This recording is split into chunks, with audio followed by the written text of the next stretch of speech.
Hello everyone. आज हम chapter 3 exercise 3.3 question number 2 जो कि सबके सब प्रॉब्लम क्वेश्चंस हैं। तो इसमें 5 पार्ट्स हैं। तो प्रॉब्लम क्वेश्चंस में जो बेसिकली जो प्रॉब्लम क्या होती है कि हमें इस प्रॉब्लम क्वेश्चंस को फ्रेम करना है, इक्वेशन में फ्रेम करना। बिकॉज अभी तक हमने सीख रखा है सॉल्व कैसे करना है, एक्स और वाई के वैल्यूज़ कैसे निकालना, वो हमने सीख लिया है। अब हम सीखेंगे 3.3 के ये भी प्रॉब्लम क्वेश्चन है, 3.2 में भी हमने किए थे। तो स्टार्ट करते हैं। क्वेश्चन 3.3 क्वेश्चन नंबर 2 का फर्स्ट पार्ट जो है कि if we add 1 to the numerator and subtract 1 from the numerator denominator a fraction reduces to 1. It becomes 1/2 if we add only 1 to the denominator. And what is the fraction? तो question जो है वो numerator and denominator के ऊपर है। और last section में भी हमने डिस्कस किया था, जब एक क्वेश्चन था तो वहाँ पर मैंने ये कहा था कि न्यूमरेटर एंड डेनोमिनेटर वाले जब क्वेश्चन आए तो एक को एक्स एंड एक को वाई पहले लेट कर लेना है। तो हम यहाँ पे क्या कहते हैं, लेट द न्यूमरेटर भी एक्स एंड डेनोमिनेटर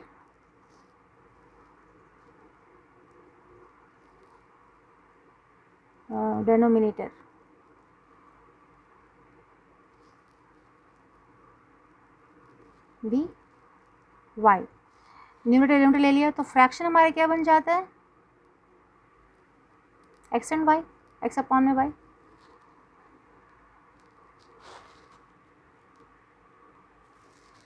तो अब जो सिचुएशन दे रखा है उसके अकॉर्डिंग हम इक्वेशन बनाने की कोशिश करेंगे। तो पहले क्या बोल रखा है कि if we add 1 to the numerator, ये जो लाइन देख रहे हैं, यानी कि न्यूमरेटर में जब हम 1 ऐड करते हैं and subtract 1 from the denominator, और डेनोमिनेटर से क्या करना है, सब्ट्रैक्ट 1 को, तो फ्रैक्शन रिड्यूसेस टू 1, यानी कि फ्रैक्शन क्या बन जाता है, 1। तो ये रहा हमारा न्यूमरेटर, इससे क्या करना है, हमें ऐड करना है 1, यानी कि +1 अपॉन में डेनोमिनेटर में क्या करना है, सब्ट्रैक्ट 1, फ्रैक्शन क्या बन रहा है, 1। अब इसको हम थोड़ा सा स्टैंडर्ड में लेके आ जाते हैं, ये इस तरफ लेके जाएंगे तो आएगा x + 1, और ये इधर जाके मल्टीप्लाई होगा तो y - 1, and then x, y को इस तरफ शिफ्ट करते हैं, -y -1 +1 इस तरफ जाएगा तो -1। तो हमारा इक्वेशन बनता है x - y = -2। ये हो गया फर्स्ट इक्वेशन। ओके, सेकंड में क्या करेंगे, इट बिकम्स हाफ, वो हाफ बन जाता है if we add only 1 to the denominator, यानी कि ये हमारा डेनोमिनेटर है, मतलब ये फ्रैक्शन है, सिर्फ अगर हम डेनोमिनेटर में 1 ऐड कर दें तो फ्रैक्शन बन जाता है 1/2। अब यहाँ से हम इसको स्टैंडर्ड फॉर्म में लेके आ जाए, 2 इस तरफ मल्टीप्लाई 2x, एंड ये इस तरफ आ जाएगा y + 1, then it is 2x - y = 1। ये हो गया सेकेंड इक्वेशन। अब दोनों मेथड्स हमने पढ़ रखे हैं, सब्स्टिट्यूशन, एलिमिनेशन, हम कोई भी यूज़ कर सकते हैं। तो अभी हम एलिमिनेशन यूज़ कर लेते हैं क्योंकि वो ज़्यादा इजी रहता है और जल्दी से आंसर आता है उसका। तो एलिमिनेशन करने के लिए हमें किसी एक का कोफिशिएंट इक्वल होना होगा। तो यहाँ पे हम देख रहे हैं y का कोफिशिएंट -1 है, यहाँ भी -1 है, तो इक्वल है, तो हम कर लेते हैं सब्ट्रैक्ट 1 - 2 कर लेते हैं इक्वेशन, और 2 - 1 कर लेते हैं, तो ये माइनस में तो पॉजिटिव हो जाएगा, तो 2 माइनस इक्वेशन 1, तो 2x - y = 1, ये सेकेंड इक्वेशन है, एंड x - y = -2, ये सेकेंड इक्वेशन है। सब्ट्रैक्ट करेंगे तो क्या होगा, ये माइनस हो जाएगा, ये माइनस है तो पॉजिटिव, ये माइनस है तो ये पॉजिटिव, ये 2x - x इज़ x, ये दोनों कैंसिल आउट हो जाएंगे, एंड 2 + 1 इज़ 3, x का वैल्यू क्या आ गया, 3। अब इस वैल्यू को हम दोनों में से किसी एक इक्वेशन में पुट कर देना है हमें, तो पुटिंग x = 3 इन 1 रख लेते हैं, 1 पे रख लेते हैं, दोनों में रखेंगे सेम आंसर आएगा, जिससे मर्जी रख ले सकते हैं। तो 3 मैंने x की जगह पर यहाँ पर ये 3 रखा, -y = -2, देन -y = ये 3 इस तरफ ट्रांसपोज होगा, -2 - 3, देन -y = -5, minus minus cancel out हो जाता है, y = 5। तो क्या मिले, x is equal to 3 and y is equal to 5। तो हमारा फ्रैक्शन क्या हो गया, क्योंकि फ्रैक्शन क्या था, x अपॉन में y, therefore fraction is 3 upon में 5। This is the answer. Clear. Next question, second का सेकंड पार्ट जो है ये एज के ऊपर है। तो 5 years अगो, 5 साल पहले, Noori was thrice as old as Sonu. 5 साल पहले नूरी की जो एज थी सोनू से थ्राइस यानी कि 3 गुना, 3 टाइम्स। 10 years लेटर, 10 साल के बाद, Noori will be twice as old as Sonu. तो नूरी की जो एज है सोनू से ट्वाइस यानी कि 2 गुना यानी कि 2 टाइम्स हो जाएगा। How old are Noori and Sonu. तो नूरी एंड सोनू की प्रेजेंट एज बतानी है। तो जब भी एज की क्वेश्चन, तो सबसे पहले प्रेजेंट एज जो है उनको ही लेना है, लेट करना है। तो उसके अकॉर्डिंग हम प्रीवियस एंड अगर आफ्टर का दोनों के एजेस जो हैं हम ऐड या सब्ट्रैक्ट करके निकाल सकते हैं। तो स्टार्ट करते हैं हम कि लेट नूरी एंड यहाँ पर सोनू है, let Noori's and Sonu's present age भी, नूरी का हम ले लेते हैं x एंड सोनू को ले लेते हैं y रेस्पेक्टिवली। यहाँ लिख रहे हैं क्योंकि पहले वाला पहले का है और दूसरे वाला दूसरे का। जो x है वो नूरी के लिए है एंड जो y है वो सोनू के लिए है। ठीक है। अब हम जो कंडीशन उसके अकॉर्डिंग इक्वेशन बनाने की कोशिश करते हैं। तो 5 years अगो यानी कि 5 साल पहले, जब 5 साल पहले की बात करें यानी कि दोनों के जो एजेस हैं वो 5-5 साल कम होंगे। तो हम ऐसे करें, ये नूरी की एज है और ये सोनू की एज है, मैंने 2 अलग जगह लिखे हैं। और 5-5 हम दोनों से ही माइनस कर रहे हैं क्योंकि ये बात कर रहे हैं 5 साल पहले की। तो दोनों के हमने 5-5 माइनस कर दिया। अब ये दोनों की एज है नूरी का और सोनू का 5 साल पहले। रिलेशन क्या कहते हैं कि वो क्या थी, नूरी वॉज थ्राइस, सोनू की एज के थ्राइस यानी कि सोनू की एज के थ्राइस कौन, नूरी सॉरी। अब इसको हम स्टैंड फॉर्म में लेके आते हैं, x minus 5 3y minus 15, x minus 5 minus 3y, इसको मैंने सिर्फ शिफ्ट किया, minus 15, x minus 3y is equal to, ये माइनस 5 से शिफ्ट होगा तो माइनस 5 प्लस 5। तो इक्वेशन हमारा आएगा x minus 3y is equal to minus 10। ये फर्स्ट इक्वेशन कर लेते हैं। ओके। नेक्स्ट, इसके बाद का जो कंडीशन है वो क्या है कि 10 years लेटर यानी कि 10 साल के बाद, 10 साल के बाद सबसे पहले हम क्या करते हैं, दोनों में 10 years ऐड कर देते हैं। उसके बाद आगे पढ़ते हैं कि क्या कह रहे हैं कि 10 years बाद क्या होगा। 10 years बाद ये होगा कि नूरी जो है वो ट्वाइस रहेगी सोनू की, यानी कि नूरी की जो एज है सोनू की एज से ट्वाइस। ये रहा सोनू की एज, सोनू की एज में क्या करना है, ट्वाइस। तो ये आ रहा है x plus 10 2y plus 20, then shift कर लेते हैं x minus 2y is equal to plus 20 है माइनस 10। तो इक्वेशन मिलता है x minus 2y is equal to 10। ये हो गया सेकेंड इक्वेशन। अब एलिमिनेशन यूज़ करना है, तो कोफिशिएंट चेक करते हैं। देखिए x का कोफिशिएंट क्या है, सेम है, तब हम क्या करना है, सब्ट्रैक्ट कर देते हैं। इक्वेशन 2 माइनस इक्वेशन 1, 2 से 1 को हम करेंगे माइनस, 2 है माइनस 1, इक्वेशन 2 है x minus 2y is equal to 10 और इक्वेशन 1 है x minus 3y is equal to minus 10। Minus plus plus ये कैंसिल आउट हो गया, देन ये 3 प्लस 3 है माइनस 2 है तो y, और ये 10 और 10 क्या हो गया 20। तो y आ गया 20, मतलब y हमने क्या लिया था, सोनू एज। तो सोनू की जो प्रेजेंट एज है 20 ईयर्स है। अब सोनू की एज यानी कि y की जो वैल्यू है दोनों में से किसी इक्वेशन पे पुट कर लेते हैं। तो पुटिंग इन 1 ही कर लेते हैं, putting y is equal to 20 in 1, first वाले में पुट कर लेते हैं।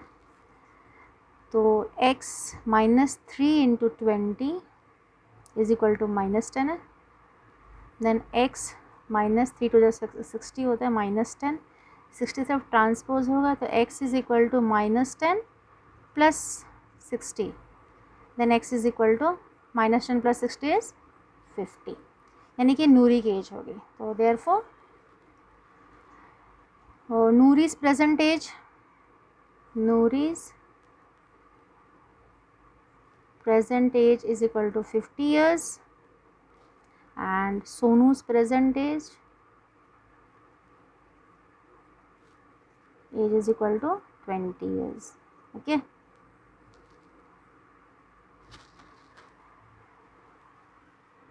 Now next question. Now question number 3. यहाँ है the sum of the digits of a 2 digit number. एक 2 डिजिट जो नंबर्स होते हैं इसमें एक 1 डिजिट नंबर होता है, एक 10 डिजिट नंबर होता है। तो ये ध्यान में रखना है कि जैसे मैं इसके बारे में बता रही हूँ, क्वेश्चन का पार्ट नहीं है, अलग से लिख रही हूँ इसको, कि कोई भी 2 डिजिट का नंबर है, सपोज हमने लिखा 53, तो अगर हम इसे एक्सपैंडेड फॉर्म में लिखना हो, एक्सपैंडेड फॉर्म में, तो हम क्या करते हैं, 5 जो है ये 10th प्लेस पे है और 3 जो है ये 1st प्लेस पर है। तो हम इसको लिखेंगे कैसे, 5 है 10th प्लेस पे यानी कि 10 इंटू 5 एंड प्लस जो 1 डिजिट का नंबर है वो ऐड हो जाता है। तो हम इसको एक्सपैंड फॉर्म में कैसे लिखेंगे, 10 इंटू 5, यानी कि जो 10th डिजिट पे जो नंबर है वो 10 से मल्टीप्लाई होगा एंड प्लस 3। ये जो कंसेप्ट है ध्यान में रखना है क्योंकि ये चीज़ें हम यहाँ पे यूज़ करेंगे इसीलिए, ठीक है। अब हम इस क्वेश्चन पर आते हैं। यहाँ पे क्या गिवन है, पहली बात तो दे रखा है कि the sum of the digits of a 2 digit number is 9। एक 2 डिजिट का जो नंबर है उनके 2 डिजिट्स के जो सम है वो है 9 and also 9 times this number is twice the number obtained by reversing the order of digit. तो ये सेकंड पार्ट है, सबसे पहले हम फर्स्ट पार्ट को कर लेते हैं, इसका इक्वेशन क्या होगा, फिर सेकंड पार्ट में ये यूज़ होगा तो मैं बताती हूँ। तो सबसे पहले हम क्या करते हैं कि यहाँ पर जो 2 डिजिट की बात कर रहे हैं तो 1 एंड 10 डिजिट, इसको हम ले लेते हैं x एंड y। तो लेट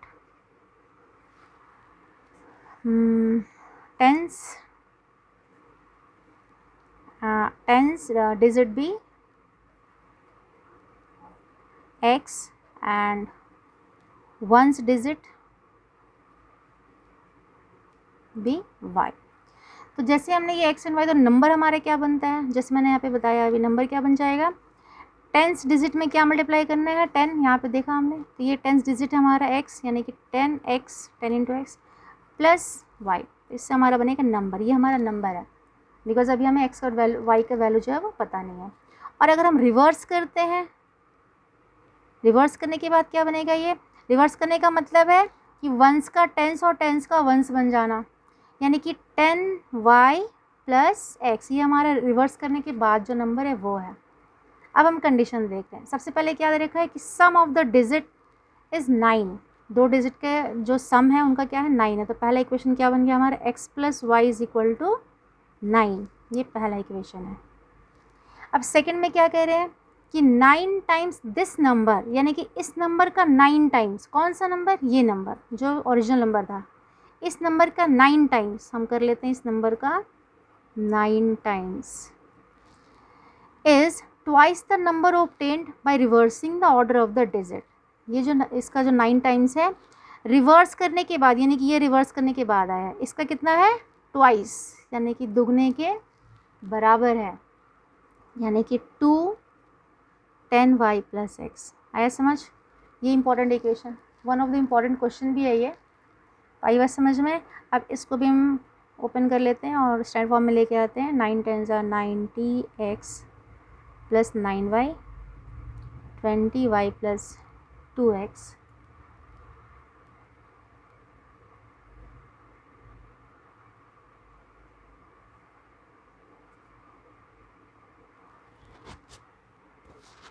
अब क्या होगा, ये 90x, यहाँ से इस x के अंदर ट्रांसपोज कर लेते हैं, प्लस 9y, इसको इस तरफ कर लेते हैं, 20y इज इक्वल टू 0, क्योंकि आपके लिए कोई नंबर नहीं बचा। Then 90 minus 2x is 88x, और यहाँ पर 20 में से 9 minus 11y is equal to 0। यहाँ से 11 को हम कॉमन ले लेते हैं, यहाँ पे 8x minus y is equal to 0। 11 common लेके हमने हटा लिया, तो ये हमारा छोटा हो गया इक्वेशन, ये हो गया सेकेंड इक्वेशन नंबर। अब हम एलिमिनेशन के लिए देखते हैं। तो y जो है कोफिशिएंट सेम के साथ साथ ऑपोजिट साइन में भी है, तो सिंपली हमें ऐड कर देना है 1 + 2। इक्वेशन 1 और 2 को ऐड कर देते हैं।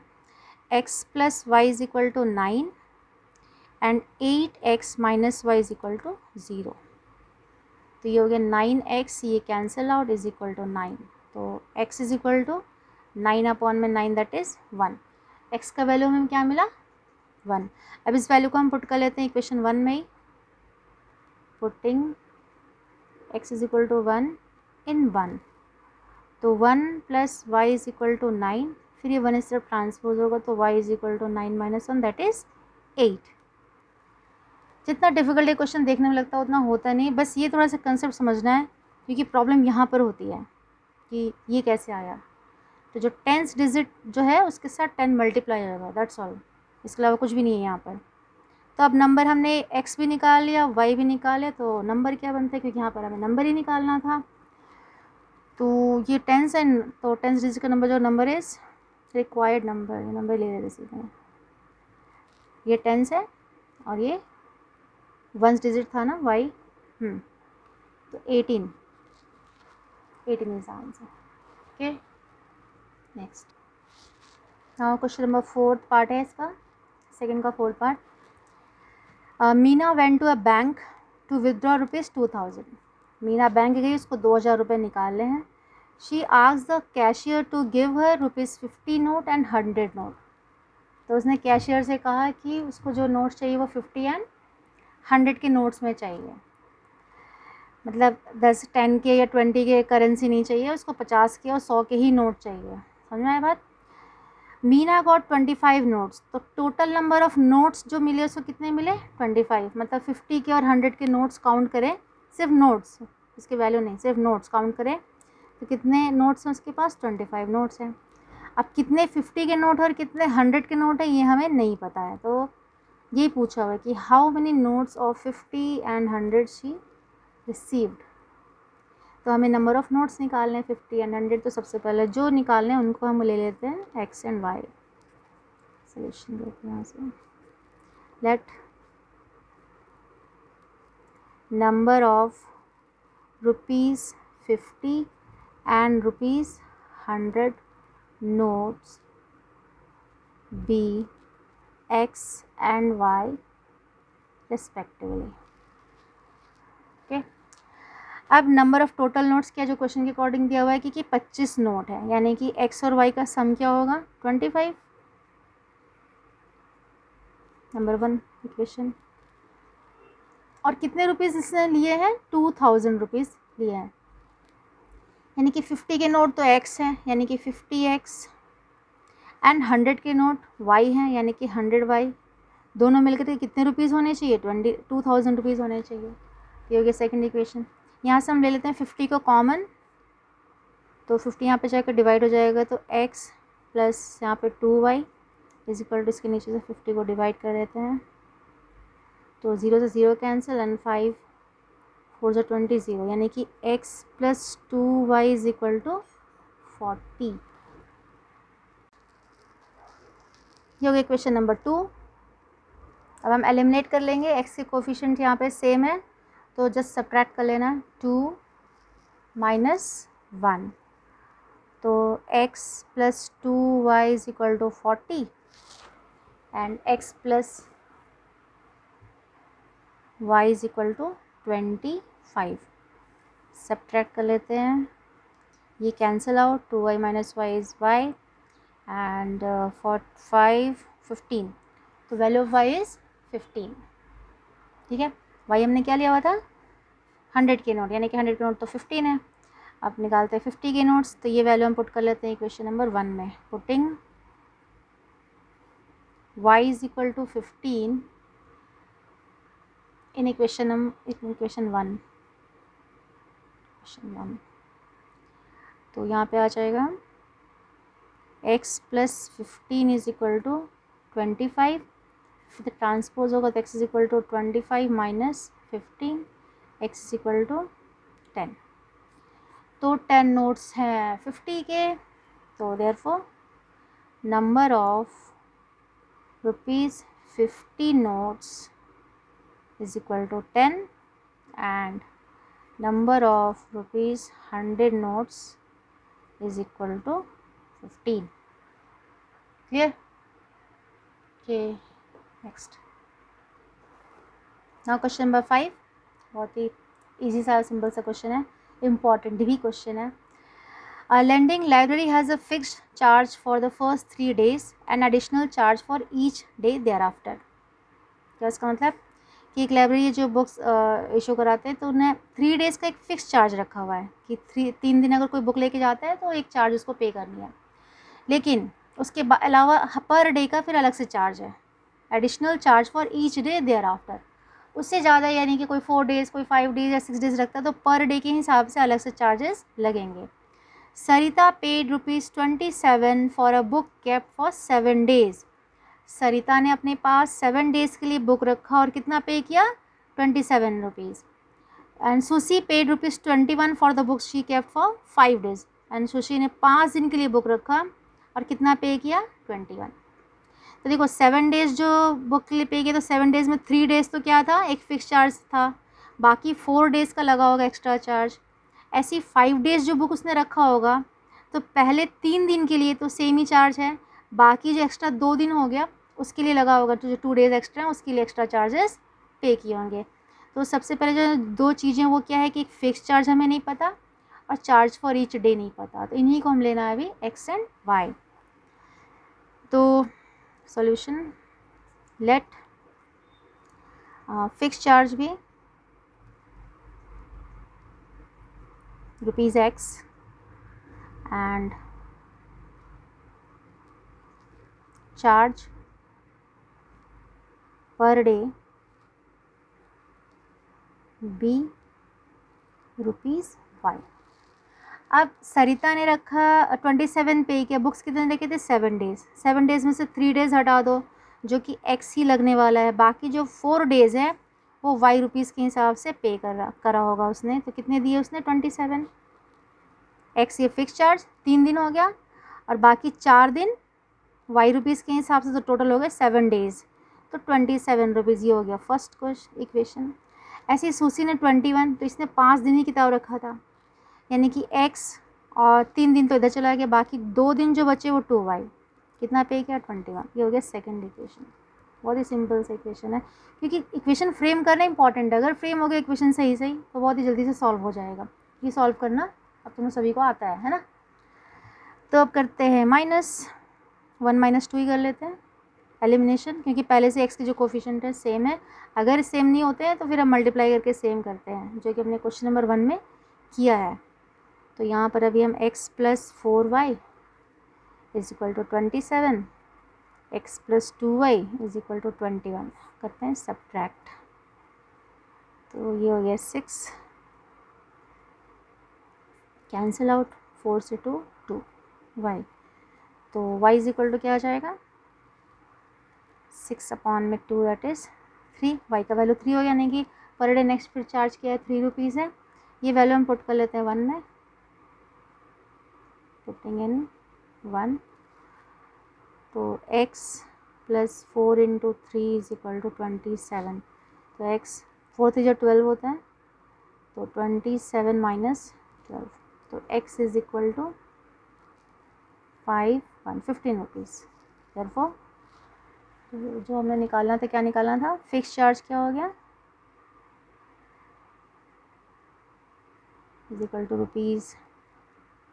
जो 3 डेज़ फिक्स चार्ज थे, मैंने फिक्स चार्ज लिखा है, एंड चार्ज पर डे